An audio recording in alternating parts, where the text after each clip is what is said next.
नमस्कार, जय श्री महाकाल। मेरे सभी प्रिय दर्शकों, आप सभी लोगों को महाशिवरात्रि की बहुत बहुत हार्दिक शुभकामनाएं। महाशिवरात्रि आने वाली है 18 फरवरी 2022 को मनाई जाएगी। तो इस शिवरात्रि पे क्या खास है, आइए चलते हैं, देखते हैं। चलिए शुरू करते हैं।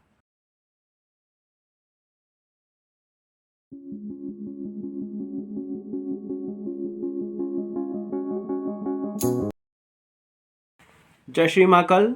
मेरे सभी दर्शकों को एवं सभी महाकाल के भक्तों को, आप सभी लोगों को महाशिवरात्रि की बहुत बहुत हार्दिक शुभकामनाएं।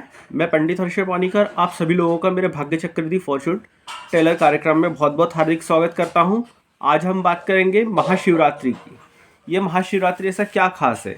देखिए, हर वर्ष फाल्गुन मास की कृष्ण पक्ष की जो चतुर्दशी तिथि होती है, उस दिन महाशिवरात्रि मनाई जाती है। परंतु इस बार एक कुछ खास संयोग बन के आया, और ज्योतिष अनुसार क्या है उसका महत्व। देखिए, इस बार जो महाशिवरात्रि मनाई जाएगी 18 फरवरी 2022 को मनाई जाएगी, और इस दिन प्रदोष भी है, शनिवार को। तो शनि प्रदोष की काफ़ी महत्ता बताई गई है शास्त्रों में। तो शास्त्र अनुसार भी इसका क्या महत्व है वो भी हम आज जानेंगे। चलिए शुरुआत करते हैं। पहले महाशिवरात्रि।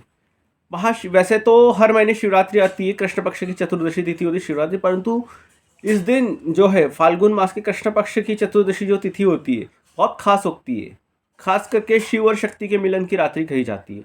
और लिंग पुराण के अनुसार इस दिन भी भगवान शिव जी लिंग के रूप में प्रकट हुए थे। साथ में ये जो महाशिवरात्रि है, भक्ति की शिवरात्रि कहा गया, शिव की प्राप्ति। इस दिन आप यदि भूलवश भी आपसे जल या बेलपत्री चढ़ जाती है शिवलिंग के ऊपर, तो आपको काफ़ी पुण्य लाभ अर्जित होता है, आपके सभी दोष माफ हो जाते हैं। यह शिवरात्रि में शिव पूजन करना काफ़ी महत्वपूर्ण है। ऐसा माना जाता है इस दिन पूजन करने से सभी देव देवता आपके ऊपर प्रसन्न होते हैं, और ख़ास करके जो शिव भक्त होते हैं उनको तो सभी देव प्रणाम करते हैं। जो खास करके शिव की भक्ति में लीन होते हैं, तो उन्हीं को तो सभी देव अवश्य प्रणाम करते हैं, हमेशा शिव की भक्ति में लीन रहते हैं। शिवरात्रि एवं प्रदोष का ये महासयोग बना है, तो शनिवार को बन रही है। शिव चतुर्दशी भी है, सही कष्टों को मिटाने वाली शिवरात्रि है, और अभी सभी दुखों को दूर करने वाली, सब ग्रहों दोष मिटाने वाली रात्रि कही गई है। और शनि प्रदोष, देखिए शनिवार के दिन जब शनि प्रदोष पड़ता है तो शास्त्रों में बताया गया कि इस दिन शिव की अर्चना अवश्य करनी चाहिए। खास करके प्रदोष काल जो सायं काल होता है, सूर्यास्त के समय जो काल होता है 45 मिनट का, वो प्रदोष काल कहलाता है। उस समय आप पूजन करें, परिवार सहित शिव जी का अभिषेक कराएं। हो सके तो किसी वेद पाठी ब्राह्मण से अपने रुद्राभिषेक अवश्य करवाएं, या किसी भी ब्राह्मण जो योग्य पंडित हो, शास्त्र को जानता हो, उसके द्वारा आप अभिषेक पूजन अवश्य कराइएगा अपने यहाँ पे। और या तो आप स्वयं भी कर सकते हैं अपने घर पे। तो शिव जी के ऊपर बेलपत्री चढ़ाए, हो सके तो पार्थिव शिवलिंग का पूजन किया। जो भी शिवलिंग आपके ऊपर उपस्थित है उसका आप पूजन कर सकते हैं। अब बात करेंगे हम पंचमकार की। शास्त्रों में जो है तंत्र मार्ग में पंचमकार बताए गए हैं। पंचमकार का अध्य होता है 5 प्रकार के जो शब्द है वो म से स्टार्ट होते हैं। खास करके रुद्र तंत्र, कोल तंत्र वगैरह, इसमें जो बताया गया है पंचमकार बताए गए हैं। शास्त्र जो वाम मार्गी है अर्थात शिव परंपरा से आते हैं, वो पंचमकार उनके लिए क्या है, उन्होंने कैसा इसको बताया है तंत्र शास्त्र में, वो मैं बताने जा रहा हूँ। पहला जो है मध्य, मास, मीन, मुद्रा, मैथुन। मध्य से जो बताते हैं तंत्र मार्ग में कि मध्य का अर्थ नशा होता है। ठीक है, मध्य अर्थात नशा, अर्थात कि मदिरा पान करना, उसको बताया गया है। मांस का अर्थ किसी जीव की हत्या करके उसका मांस खाना। और मीन का तात्पर्य मछली से है, तो यह मछली का अर्पण करके उसका खाना, ये बताया गया है। और मुद्रा से तात्पर्य है कि मुद्रा अर्थात जो भी भोजन आप करें या जो भी आप पैसे का लेन देन है, विभिन्न प्रकार की मुद्राएं बताई गई है, जो भी बैठक वगैरह उससे संबंधित हैं। और मैथुन, मैथुन का अर्थ इसमें स्त्री को बताया गया है। देखिए, शिव जी या कोई भी शक्ति को प्राप्त करने भक्ति के लिए ये सब चीज़ें निषिद्ध बताई गई हैं, क्योंकि आप काफ़ी सात्विक रूप से ये पूजन किया जाता है। तो इसमें सात्विक रूप से ही पूजन करें। अब शास्त्र अनुसार इसका क्या मत है, ये तो मैंने आपको बताया तंत्र मार्ग में। परंतु अब जो है सात्विक रूप से, जो सात्विक है, इसमें पंचमकार का अध्य क्या होता है? मध्य। मध्य का अर्थ होता है अमृत, नशा। अर्थात जब हम साधना करते हैं तो हमारी कुंडलिनी शक्ति ऊपर सहस्त्रार के ऊपर उठती है। खास करके ये जो शिवरात्रि है, शिव शक्ति के मिलन की रात्रि कही जाती है। हमारे सहस्त्रार पे शिव का वास होता है, हमारे गुरु का वास होता है, और हमारे जो मूलाधार है उसमें चक्र पे कुंडलिनी शक्ति 2.5 कुंडली अतः सर्पाकार रूप में कुंडली बार के बैठी होती है। जब हम किसी गुरु मंत्र से या हम ध्यान करते हैं हमारे आज्ञा चक्र पे, या अपने पूरे तत्व को हम साधते हैं, या मंत्र से जब आघात होता है गुरु मंत्र से, तो ऊपर की तरफ उठती है, जो सहस्त्रार की उठती है और जो मोक्ष का बोध कराती है। जो व्यक्ति सहस्त्रार तक पहुंच जाता है, वहाँ से जब हम ध्यान साधना करते हैं, सहस्त्रार से एक रस का रिसाव होता है, जो योगी है उनके लिए खास करके है, रिसाव होता है। तो उसका मध्यम मतलब उस चीज़ का आनंद लेना, ऐसा महसूस होता है कि ब्रह्मांड से कोई ऊर्जा शक्ति हमारे अंदर हो रही है, ब्रह्मांड से कोई रस, अमृत रस टपक रहा है, उसको हम ग्रहण करते हैं। उसका तात्पर्य मध्य अर्थात अमृत से है। अमृत वर्षा होती है सहस्त्रार से, जिसको महसूस किया जाता है शास्त्र में। उसके बाद है मास। मास का तात्पर्य तो हमारा जो शरीर है मास से बना हुआ है, अर्थात पिंड से है, यथा पिंडम तथा ब्रह्मांडम। ठीक है, तो हमारा जो मास से शरीर बना है, इंद्रियों पर नियंत्रण, हमारे जो 5 कामेंद्रियां है, जीभ, नाक, आँख, स्पर्श, कान, इन सभी लोगों पे ऊपर नियंत्रण करना, ये इसमें बताया गया है। जैसे श्वास लेना है तो श्वास के ऊपर कंट्रोल करना साधना में, और जीभ तो गलत शब्द का उच्चारण नहीं करना और गलत खानपान नहीं करना, कान तक गलत चीज़ों पे ध्यान न देकर एक जगह ध्यान देना, किसी और अपशब्द नहीं करना। आँखों से मतलब अच्छी चीज़ें देखना, ताकि शिव शक्ति के इसका पर्व है तो अच्छी चीज़ों को देखिए। ब्रह्मचर्य से रहना, अपनी इंद्रियों को वश में करके रखना, ये बताया गया है। उसके बाद अगला जो आता है करके मत्स्य। मत्स्य अर्थात मीन से तात्पर्य ये है मत्स्य से कि मत्स्य का अर्थ होता है जैसे मछली। मछली जो होती है हमारे मन से तात्पर्य है उसका। मन हमारा जो काफ़ी विचलित होता है, तो उसको कैसे एकाग्र किया जाए। सर मछली होती है वो एक जगह नहीं रहती, विपरीत दिशा में भक्ति है। अपन एक कितने भी इसको करने की कोशिश करो अपने वश में, परंतु अलग ही भक्ति, काफ़ी घबराहट से होती, तो उसको कैसे एकाधिक किस प्रकार से डर को दूर किया जाए, ये इसमें बताया गया है। जब आप किसी को समर्पित करते हैं तो आपका एक डर अलग हो जाता है, क्योंकि आपके पीछे किसी गॉड ग्रेस का हाथ होता है। उसके बाद में अब जो अगली चीज़ है वो है खास करके एक मत्स्य में ये कि नाड़ियाँ, हमारे इसमें 3 नाड़ियाँ, ईड़ा, पिंगला, सुषुम्ना, तीनों नाड़ियाँ जाकर के हमारे आज्ञा चक्र पे केंद्रित होती है, जो भी है। ठीक है, ईड़ा में अब सूर्य नाड़ी कहलाते हैं, ईड़ा, पिंगला, पिंगला शायद सूर्य नाड़ी, ईड़ा चंद्र नाड़ी कहलाती है, और एक मध्य सुषुम्ना नाड़ी। जब हम ध्यान केंद्रित करते हैं तो सुषुम्ना नाड़ी हमारी जागृत होती है, जो मध्य इसमें होती है। जो सहस्त्रार की और कुंडलिनी शक्ति जब ऊपर उठती है तो अब सुषुम्ना नाड़ी के ऊपर ध्यान केंद्रित होता है, जो मूलाधार से जुड़ी होती है। मूलाधार चक्र जो होते हैं हमारे लो पार्ट में होता है, जहाँ अर्थात हमें गुदा मार्ग से थोड़ा सा ऊपर में, लिंग और गुदा मार्ग के बीच में ये चक्र माना था। इसका अधिष्ठाता देव गणपति जी माने गए हैं। वहाँ कुंडलिनी चक्री, वहाँ कुंडलिनी 2.5 मार करके बैठी होती है। जब हम आघात करते हैं किसी भी गुरु मंत्र से तो ऊपर की ओर उठती है।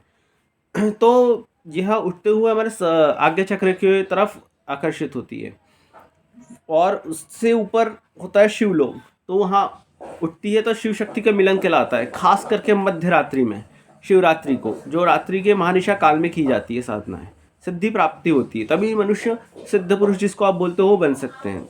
उसके बाद होता है अगला होता है मुद्रा। योग, इसमें विभिन्न प्रकार की मुद्राएं बताई गई है, स्वस्तिक मुद्रा, अलग अलग प्रकार की मुद्राएं बताई गई है। देखिए, मुद्रा का अर्थ है जब हम किसी मुद्रा के साथ में विभिन्न प्रकार की मुद्राएं बताई गई है। आप गीता प्रेस गोरखपुर की जो नित्य प्रकाशन आते हैं उसमें आप देख सकते हैं, क्योंकि मुद्राएं काफ़ी गुप्त रही तो यहाँ बताना उचित नहीं समझूंगा मैं। ठीक है, आप देख सकते हैं, नेट पर भी सर्च करो, विभिन्न प्रकार की मुद्रा है, लिंग मुद्रा है, योनि मुद्रा है, भैरव मुद्रा है, गणेश मुद्रा है, अलग अलग प्रकार की शुक्रिणी मुद्रा है, कई प्रकार की मुद्राएं बताई गई। जैसे ध्यान मुद्रा है, ये बता सकता हूँ मैं इसको छात्र, ये जो दोनों उंगलियां ऐसे करके इस प्रकार से बैठना है, ध्यान मुद्रा कहलाती है। ठीक है। इसे विभिन्न प्रकार की मुद्राएं, हमारी हाथ की उंगलियों को जोड़ के विभिन्न प्रकार की मुद्राएं बनाई जाती है। मुद्रा का तात्पर्य होता है कि आप जब करते हैं तो आपकी पूरी इंद्रियां एक जगह एकत्रित हो जाती है। पूरी इंद्रियां आप जब एक ही जगह ध्यान देते हो मुद्रा से, तो उससे आप जल्दी संपर्क में बनते हैं। खास करके योनि मुद्रा तो काफ़ी गुप्त बताई गई है इसका, क्योंकि उन्हीं से जगत की उत्पत्ति हुई है। इस कारण लिंग और योनि का तात्पर्य होते हैं इससे सृष्टि का संचार होता है करके। कभी मैं बताऊंगा, अभी तो शॉर्ट वीडियो काफ़ी लंबा हो जाएगा, इसलिए आगे आने समय अपन बात करेंगे उसके ऊपर। अगली जो है करके मैथुन। देखिए, मैथुन का अर्थ कहा जाता है कि किसी स्त्री के साथ संसर्ग करना, जो कि ये गलत है, क्योंकि आपकी ऊर्जा का क्षय होता है उसमें और आप शक्ति को नहीं प्राप्त कर सकते, तो भोग कहलाता है एक प्रकार से वो। और जब भी हम कुछ साधना करते हैं तो स्त्री से दूर रहने को कहा जाता है, क्योंकि काम इच्छा जागृत हो सकती है उसको देख करके। इस कारण से उससे अलग रहने को कहा जाता है, थोड़े नियमित संयत बना कहा जाता है, ताकि ईश्वर प्राप्ति को अगर से हमारी ऊर्जा सही जगह पे आयत हो। तो मैथुन का अर्थ होता है कुंडलिनी शक्ति, अर्थात आनंद लेन। उस चीज़ का आने वाला कुंडलिनी शक्ति ऊपर की ओर उठती है तो सहस्त्रार से संबंध बनाती है।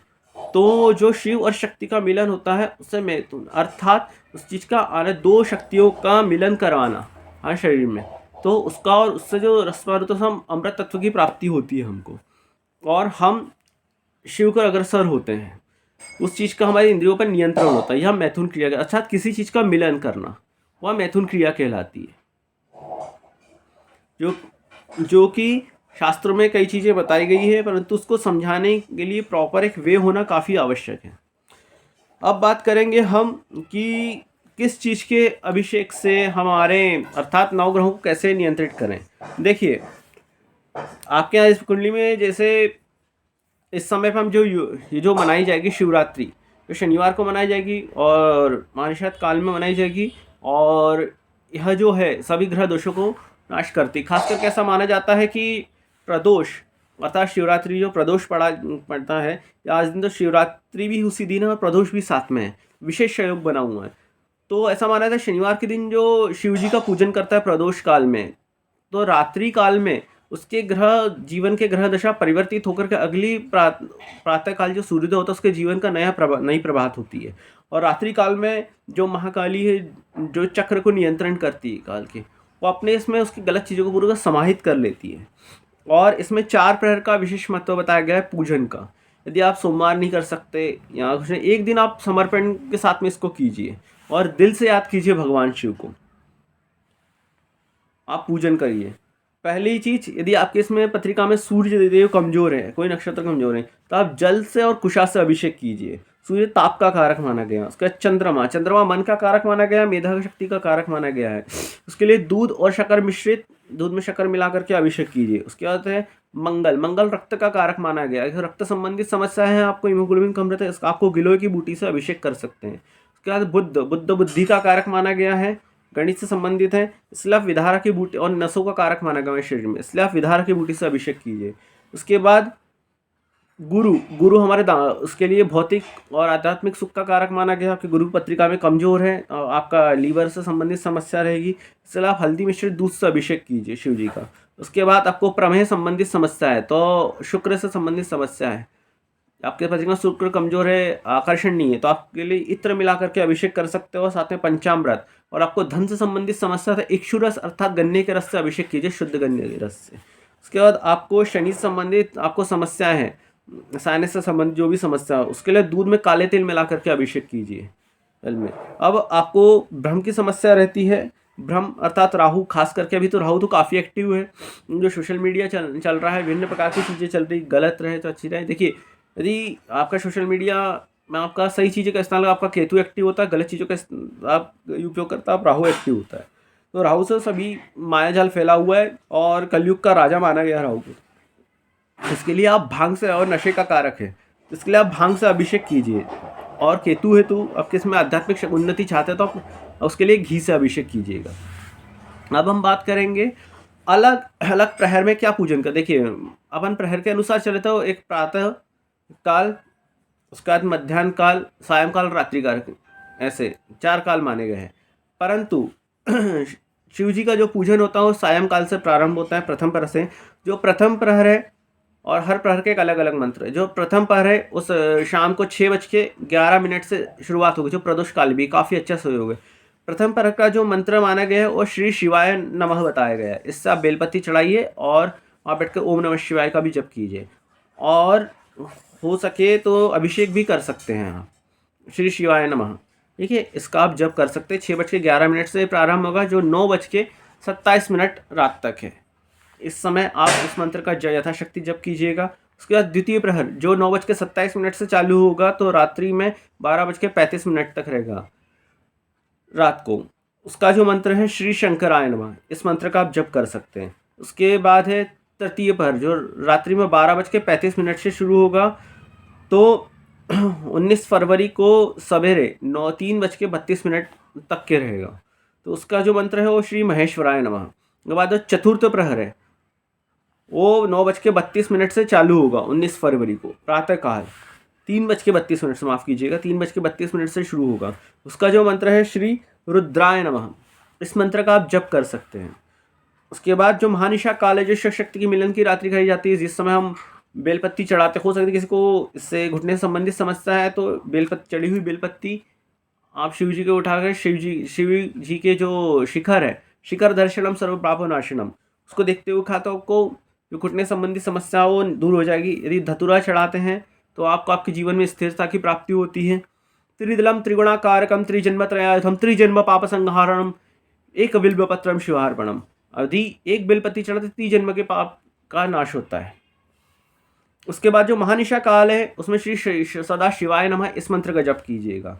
और हो सके तो शिव शक्ति के जो साधना काल में वो नमः शिवाय का जप करें, और नवाण मंत्र है जो ओम ऐं ह्रीं क्लीं चामुंडाय विच्चे, उसका आप जप कर सकते हैं। हो सके तो हवनावती जो साधना काल में लगे हुए हैं। उसके बाद में जो अब बात करूंगा कि किसी को विवाह संबंधित समस्या है तो उसके लिए क्या करें। शिव पार्वती प्राप्ति का रात्रि में 12 का स्तोत्र आता है, उसका आप पाठ कीजिएगा। और उसके रोजगार संबंधित समस्या है तो उसके लिए आप रात्रि काल में या प्रहर में जो भी 4 प्रहर पूजा करेंगे लिंगाष्टक का पाठ कीजिएगा। ब्रह्मा मुरारी सुराचित लिंगम निर्मल भाषित शोभित लिंग जन्मज दुख विनाशित लिंगम तत् प्रणामामि सदा शिवलिंगम, इसका पाठ कीजिएगा। अब यदि आपको घुटने संबंधित हेल्थ संबंधित समस्या है तो आप प्रदोष काल में शिव तांडव स्तोत्र का पाठ कीजिए। जटाटवी गलत ज्वलल प्रवाह पावि स्थले गले लंबे लंबिताम भुजंग तुंग मालिकाम डमट डमट डमट डमट निनादवर डमर वयम चकार चंड तांडवम तनोत्तन शिव शिवम, इसका आप स्तोत्र का पाठ कर सकते हैं या लगा करके भी सुन सकते हैं। इस प्रकार से आप शिव जी का पूजन आराधना कीजिए। मैं भी शिव जी से प्रार्थना करूंगा, सर्वे भवन्तः सुखिनः सर्वे सन्तु निरामयाः सर्वे भद्राणि पश्यन्तु, अर्थात इस देश में कल्याण हो, सबको महादेव अपना आशीर्वाद बनाए रखें, यही प्रार्थना करना हूँ। और मेरे इस चैनल को सब्सक्राइब करना बिल्कुल भी मत भूलिए। ऐसी ज्ञानवर्धक विभिन्न प्रकार की जानकारियाँ मैं लेते आते रहूँगा, और इसको अपने बंधु बांधवों से भी शेयर कीजिए। हो सके तो व्हाट्सएप स्टेटस भी रख सकते हैं आप इसको, और जो ज्योतिष प्रेमी हैं, शिव भक्त हैं, उनके साथ तो बिल्कुल इसको शेयर कीजिए। और सब्सक्राइब करना बिल्कुल ना भूलो, बेल आइकन को प्रेस कर ले ताकि आपको समय पर नोटिफिकेशंस अवश्य मिलते रहे। नमस्कार। नमस्कार। आशा करता हूँ कि मेरा जो कार्यक्रम है, जो वीडियो आपको अच्छा पसंद आया हो। यदि आपको सजेशन तो आप अवश्य दे सकते हैं, और यदि कार्यक्रम पसंद आता है तो लाइक करना ना भूलें और मेरे चैनल को सब्सक्राइब करना बिल्कुल ना भूलें। यदि कोई आपको कुंडली से संबंधित दिखाना चाहते हैं तो आप, मेरा नंबर फ्लैश हो रहा है यहाँ पे, आप मुझसे संपर्क कर सकते हैं। और साथ में मेरे जो शिवान ज्योतिष का जो पेज है फेसबुक पे, और भाग्य चक्र फॉर्चून टेलर इंस्टाग्राम पे है, संपर्क कर सकते हैं। मेरा व्हाट्सएप नंबर भी ये है, इसके बाद संपर्क से आप कुंडली दिखाना चाहते हैं, ऑनलाइन कंसल्टेशन भी उपलब्ध है, परंतु पेमेंट जमा करने के बाद में। और इस चैनल को सब्सक्राइब अवश्य कीजिएगा।